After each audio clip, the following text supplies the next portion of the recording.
Previously on Blended Learning Journeys, I outlined the types of digital tools and learning platforms that would be discussed in this video series.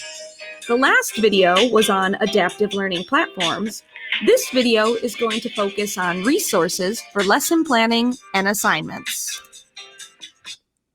If you've ever tried to do a Google search for digital resources, you've probably been overwhelmed by the vast amount of resources and lists of quote-unquote best resources that exist out there on the web. It might feel a little bit like, I gotta fit everything I need for my entire journey in one backpack? Well, challenge accepted. But don't worry, you don't need a backpack nearly as big as this kid, because we're going to narrow it down and make sure that what you pack is exactly what you need for your particular journey. Because the needs of a kindergarten teacher are going to be vastly different from those of somebody in middle school. Now, on the Blended Learning website, I have multiple different links to different resources for lesson planning and student assignments that I have noted is nowhere near an exhaustive list. But what I do mention is that Common Sense Media is a great place to go to read reviews to check the quality of a resource before you use it. So if you go to commonsensemedia.org, you'll notice at the top that there is a tab specifically for educators. And when you click on that tab, there's a whole section of EdTech Reviews. Now, in the EdTech Reviews section, you can read reviews that exist based on top lists. You can narrow down your search based on your subject, based on whether or not something's free, and based on your grade level. Or you could type right into the search bar a specific thing that you're looking for.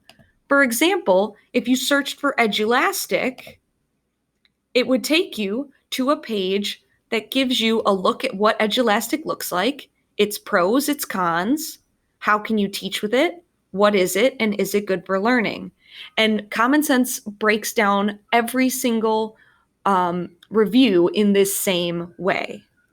I'd also like to highlight Discovery Education as an important thing to have in your backpack, because everyone should have this in their backpack, because we have it in all of our schools across the Archdiocese. And you can do searches here directly for a topic you're looking for, or by subject or by standard. What's great about searching by standard is that if you're not entirely sure what you need, but you know what standard you need to teach next based on the data you got from your adaptive learning platform, you can go right into the Common Core standards. You can pick what you're looking for. Say, for example, you want ELA for grade 3, and then you can break it down by specifically what exactly you need. And the best part about Discovery Education is that, let's say you teach 3rd grade, but you have students at a 5th grade level or students at a 1st grade level. You can look for the resources based on what level you know your students are at. And then you can assign any of the materials in here either digitally, or you can print them out and you can have students do them with pen and paper. So whatever works for you. So make sure you stay tuned for the next episode of the Blended Learning Journey, where we'll be discussing creation tools.